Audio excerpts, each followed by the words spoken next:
வணக்கம், வாழ்க வளமுடன். நான் உங்கள் ஜோதிடர் மாணிக்கவாசன் பேசுகிறேன். ஓம் தத் புருஷாய் வக்கரதண்டம் தன்னோ தந்தி புருஷாய ஓம் ஸ்ரீம் க்ரீம் க்ளீம் க்ளம் கம் கணபதியே நமः. ஓம் க்ரீம் ஆதித்யாய சோமாய மங்களாய புதேச குரு சுக்கிர சனி பிச்சர் ஆகாவிக்காதவ நமः. ஓம் ஸ்ரீம் க்ளீம் பஞ்சபோத விசேஷ மந்திரவி பஞ்சபோத விசேஷ லங்குவங்கு பஞ்சபோத விசேஷ நங்குவங்கு பஞ்சபோத விசேஷ சுவாகா. 9 நவகிரகங்கள் 5 பஞ்சபூதனோட அனுகிரகம் பரிபூர்ணமாக அனைத்து ஜோதிட அன்பர்களுக்கும் ஆன்மீக பெரியோர்களுக்கும் கிடைக்க எம்பெருமான் முருகப்பெருமான மனதார பிரார்த்தனை பண்றோம். ஓம் சரவண பவாய முருகா.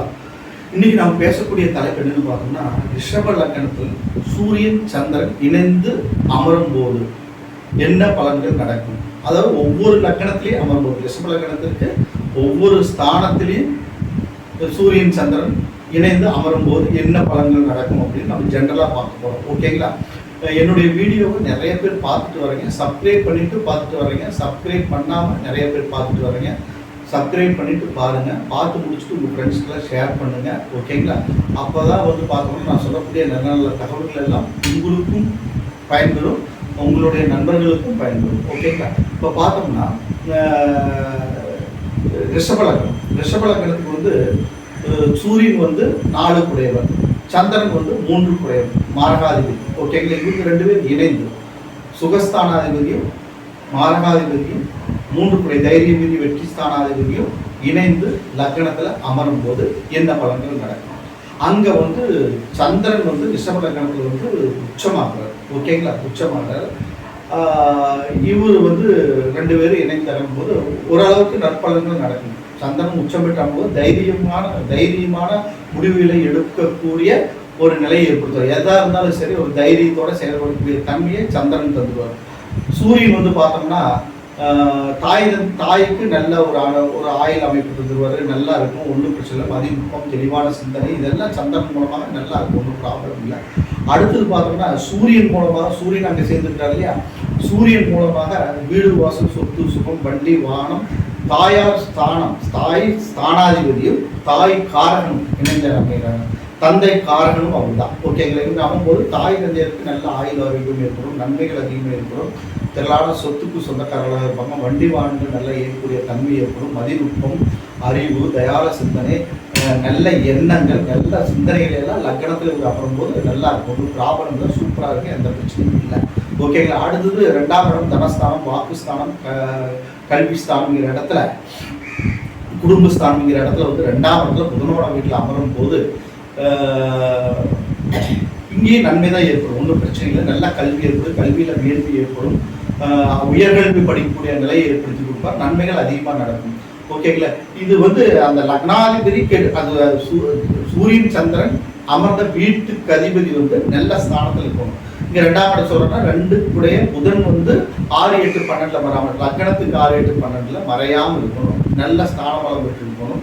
ஏழு நட்சத்திரத்துக்கு நல்ல பொசிஷன் தானே நான் சொல்கிறேன். நல்ல பலன்கள் சூப்பராக அமையும், ஒன்றும் பிரச்சனை இல்லை. ஓகேங்களா? அடுத்தது பார்த்தோம்னா 3ஆம் இடம் தைரிய பெரிய வெற்றி ஸ்தானத்தில் சூரியன் சந்திரன் இணைந்து அமரும் போது நன்மைகள் அதிகமாக நடக்கும். அங்கே கடகத்தில் சந்திரன் ஆட்சி பலம் வர்றாரு, நற்பலன்கள் மீதியாக நடக்கும், ஒன்றும் பிரச்சனை. ஆயுள் தீர்க்காயுள் அமைப்பு ஏற்படும், நன்மைகள் அதிகமாக நடக்கும், ஒன்றும் ப்ராப்ளம். தாய் தந்தையருக்கு நல்லா இருக்கும், வீடு வாசல் சொத்து மூலமாக நல்ல நற்பலன்கள் மீதியாக நடக்கும், ஒன்றும் ப்ராப்ளம் இல்லை. ஓகேங்களா? அடுத்தது 4ஆம் இடம் சுகஸ்தானம். ஓகேங்களா? உயர்கல்வி ஸ்தானம், எல்லாத்துக்கும் உண்டான ஒரு நல்ல ஒரு ஸ்தானம் சிம்மம். அந்த இடத்துல சூரியன் சந்திரன் இணைந்து அமையும் போது இங்கேயும் நன்மைகள் தான் அதிகமாக நடக்கும், ஒன்றும் பிரச்சனை இல்லை. கல்வியில் உயர்கல்வி கற்கக்கூடிய நிலைமை ஏற்படும், பெயர்கள் ஏற்படும், நல்ல புகழ் ஏற்படும். சூரிய நாராயண கோயில் வழிபாடுகளில் வச்சுக்கணும்னா இன்னும் நற்பலன்கள் மீதியாக நடக்கும். ஒரு திசை நடக்குது அப்படின்ட்டா, ஒரு கிரகத்தினோட வீட்டின் அதிபதியோட திசை நடக்கும்போது அதை குரு பார்த்து நடந்ததுன்னா நற்பலன்கள் உறுதியாக நடக்கும், நன்மைகள் அதிகம் நடக்கும், ஒன்றும் பிரச்சனை இல்லை. ஓகேங்களா? அடுத்தது 5ஆம் இடம் பூர்வீ ஸ்தானத்தில் பார்த்தோம்னா சூரியன் சந்திரன் இணைந்து அமையும் போது நற்பலன் மிகுதியாக தான் நடக்கும், ஒன்றும் பிரச்சனை இல்லை. ஆண் குழந்தை பெண் குழந்தை 2மே அந்த ரிஷப லக்னத்தில் இருக்கிறவங்களுக்கு பிறக்கும், அவங்கள் மூலமாக நன்மைகள் ஏற்படும். அந்த குழந்தைகள் பிறந்ததுக்கப்புறம் வீடு வாசல் சொத்து சுகமெல்லாம் ஏற்படும், நன்மைகள் ஏற்படும், 1க்கும் மேற்பட்ட வீடுகள் எல்லாம் ஏற்படும். குழந்தைகள் மூலமாக நல்ல ஒரு முன்னேற்றம் ஏற்படும். ஓகேங்களா? புத்தர்கள் மூலமாக நற்பெயர் ஏற்படும், தாய் தந்தையர் மூலமாக நற்பெயர் ஏற்படும், ஒன்றும் பிரச்சனை இல்லை, சூப்பராக இருக்குது, எந்த ப்ராப்ளம் இல்லை. அடுத்தது பார்த்தோம்னா 6ஆம் இடம் ரோண சத்து ஸ்தானம், ரிஷபத்தினோட இன்னொரு வீடான சுக்கரனோட இன்னொரு வீடான துலாத்துல போய் அமையும் போது இங்கே கொஞ்சம் கேர்ஃபுல்லாக இருக்கணும். புரியுதுங்களா? இங்கே வந்து பார்த்தோம்னா 3 குடையவும் 4 குடையவும் இணைந்து ரிஷபலக்னத்துக்கு 6ஆம் இடத்துல அமரும்போது கொஞ்சம் பிரச்சனை, சண்டை, சச்சரவு, தாய் தந்தையின் மூலமாக அனுகூலமற்ற பலன்கள், பிரச்சனைகள் அதிகமாக ஏற்படும், கடன் ஏற்படும். அதன் நிமித்தமாக தாய் தந்தையர் மூலமாக கடன் ஏற்படும், இவர் வீடு வாசல் சொத்து மூலமாக கடன் ஏற்படும், புத்தகங்கள் மூலமாக கடன் ஏற்படும், மன உளைச்சலுக்கு ஆட்பட வேண்டிய நிலைமை ஏற்படும். ஓகேங்களா?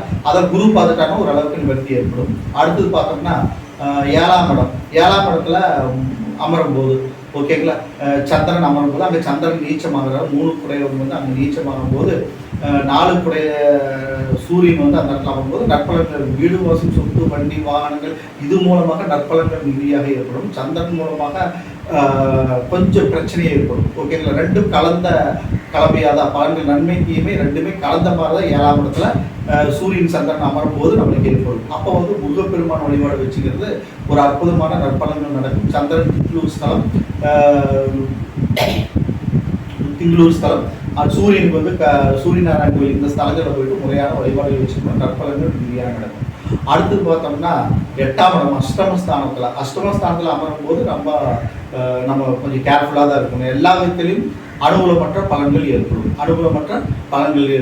உடல் உபாதைகள், நோய் நொடிகள், தாய் தந்தை இருவருக்குமே உடல் உபாதைகள் ஏற்படுது, நோய் நொடிகள் ஏற்படுது, வாகன செலவுகள் வர்றது. ஓகேங்களா? தைரியமாக எந்த முடிவும் எடுக்க முடியாத ஒரு நிர்பந்தத்துக்கு ஏற்படக்கூடிய சுச்சுவேஷன் ஏற்படும். ஓகேங்களா? ரொம்ப கேர்ஃபுல்லாக இருக்கணும். குரு வழிபாட்டை வச்சுக்கணும். சூரிய சந்திரனுக்கு உண்டான வழிபாடுகள் நம்ம வச்சுக்கிறது நற்பலன்கள் மிகுதியில் ஏற்படும், மனக்குழப்பங்கள் ஏற்படும், குற்ற செயல்களில் ஈடுபடக்கூடிய நிர்பந்தம் ஏற்படும். அதன் மூலமாக கோர்ட்டு கேஸுக்குள்ள போக வேண்டிய சுச்சுவேஷன் ஏற்படும். வீடு வாசல் சொத்து நிமித்தமாக, அசையா சொத்துக்கள் நிமித்தமாக கோர்ட்டு கேஸுக்குள்ள போக வேண்டிய சுச்சுவேஷன் வரும். தாய் தந்தையின் மூலமாக அனுகூலமற்ற பலன்கள் ஏற்படும். ரொம்ப கேர்ஃபுல்லாக இருக்கும்.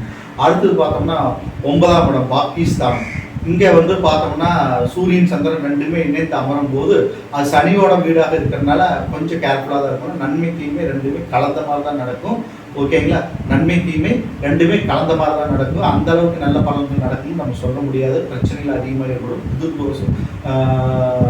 குடும்பத்தை விட்டு பிரிந்து வாழக்கூடிய ஒரு நிர்பந்தம் ஏற்படும். பிரிந்து வாழ்ந்தால் ஒரு அளவுக்கு நற்பலன்கள் நடக்கும். ஒன்றா குடும்பத்தோடு ஒன்றா இருக்கணும் போது அங்கே தேவையற்ற மனக்குழப்பங்கள் தான் இருக்கும். அடுத்தது 10ஆம் இடம் கும்பத்தில் வந்து சூரியன் சந்திரன் 2 பேரும் இணைந்து அமரும் போது ஓகேங்களா, 10ஆம் இடத்துல தொழில் ஸ்தானத்தில் அமரும் போது தொழிலெல்லாம் பார்த்தோம்னா ஓரளவுக்கு நல்லா தான் நடக்கும். ஆனால் அங்கே வந்து அசுக்கிரகத்தினோட சேர்க்கை ஏற்படும் போது கொஞ்சம் பிரச்சனைகள் அதிகமாக ஏற்படும். தொழில் நிமித்தமாக மனக்குழப்பங்கள் எல்லாம் ஏற்படும். ரொம்ப கேர்ஃபுல்லாக இருக்கணும். ஏன்னா சந்திரன் வந்து 3 குடையவனாக இருந்து அவர் 10ஆம் இடத்துல தொழில் ஸ்தானத்தில் அமரும் போது அது சனியோட வீடாக இருக்கும்போது நம்மளுக்கு வந்து பிரச்சனைகள் அதிகமாக இருக்கும். அதே மாதிரி சூரியன் வந்து சனிக்கு வந்து பகை கிரகம். ஓகேங்களா? பகை ஸ்தானம். அப்போ அந்த இடத்துல போய் அவர்கள் அமரும் போது நம்மளுக்கு வந்து பிரச்சனைகள் அதிகமாக இருக்கும். சனியோட வீட்டில் சூரியன் சந்திரன் அமரும் போது நம்மளுக்கு வந்து பிரச்சனைகள் அதிகமாக ஏற்படும். அடுத்தது பார்த்தோம்னா 11ஆம் இடம் குருவோட வீடு, நட்பு வீடு. சூரியன் சந்திரனுக்கு 11ஆம் இடம் லக்னத்துக்கு வந்து ஸ்தான பலம் சூப்பராக இருக்கும். ஒன்றும் பிரச்சனை இல்லை, ஓரளவுக்கு நன்மைகள் ஏற்படும், ஒன்றும் ப்ராப்ளம் இல்லை. அனைத்து விதத்திலும் லாபங்கள் ஏற்படும், நன்மைகள் அதிகமாக ஏற்படும். அடுத்து பார்த்தோம்னா செவ்வாய் வீடு 12ஆம் இடம் விரயஸ்தானம். இங்கே வந்து இந்த சூரியன் சந்திரனுக்கு நட்பு தான், ஆனால் நம்ம லக்னத்துக்கு வந்து செவ்வாய் வந்து பகை. ஓகேங்களா? அது அந்த ஸ்தானத்தின் அடிப்படையில் வரும்போது நம்மளுக்கு எல்லா விதத்திலும் நம்மளுக்கு நஷ்டங்கள் ஏற்படும், விரயங்கள் ஏற்படும், விரைய செலவுகள் அதிகமாக வரும். தாய் தந்தையர் மூலமாக விரைய செலவுகள் அதிகமாக ஏற்படும். வண்டி வாகனங்கள் மூலமாக விரைய செலவுகள் ஏற்படும். அசையா சொத்துக்கள் மூலமாக விரைய செலவுகள் அதிகமாகும். அந்த சொத்துக்கள் கிடைக்க அசையா சொத்துக்கள் அமையறதே நம்மளுக்கு வந்து பெரும் பிரச்சனையாக இருக்கும். கஷ்டங்கள் அதிகமாக ஏற்படும்.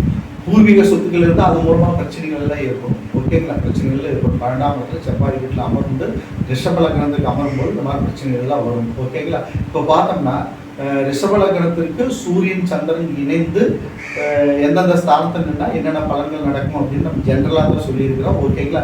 ரிஷப லக்னத்துக்கு வந்து சூரியன் சந்திரன் ரெண்டுமே பகை கிரகம். ஓகேங்களா? ஒரு ஆவரேஜாக தான் இருக்கும். நல்லா ஹை லெவலில் பலன்கள் இருக்குன்னு சொல்ல முடியாது. குரு பார்வை பெற்று அமர்ந்தாருன்னா நற்பலன்கள் நடக்கிறதுக்கு அதிக வாய்ப்பு. ஓகேங்களா? உங்களுடைய சுயஜாதத்தை பார்த்து அதுக்கு தகுந்த மாதிரி பலன்களை நம்ம தேர்ந்தெடுத்துக்கணும். ஓகேங்களா? இவர் ஏரிய நட்சத்திராதிபதி குரு பார்வை இருக்கா, இவங்க வந்து 6, 8, 12 மறையாமல் இருக்கிறாங்களா, நின்ற ஸ்தானாதிபதி 6, 8, 12 மறையாமல் இருக்கிறாங்களான்னு பார்த்து தான் பலன்கள் எடுக்க முடியும். பொதுவாகவே ரிஷப லக்னத்துக்கு வந்து ஒரு ஆவரேஜான நற்பலன்கள் தான் நடக்கிறதுக்கு வாய்ப்புகள் அதிகம். ஓகேங்களா? வீடியோ பார்த்து முடிச்சுட்டு சப்ஸ்கிரைப் பண்ணுங்கள், உங்கள் ஃப்ரெண்ட்ஸ்களை ஷேர் பண்ணுங்கள். இந்த இடத்துல ஜாதகம் பார்க்கணும், பிரச்சனை பார்க்கணும், திருமண பொருத்தம் பார்க்கணும், வாஸ்து பார்க்கணுன்னா என் நம்பருக்கு நீங்கள் கான்டாக்ட் பண்ணுங்கள். வணக்கம், வாழ்க.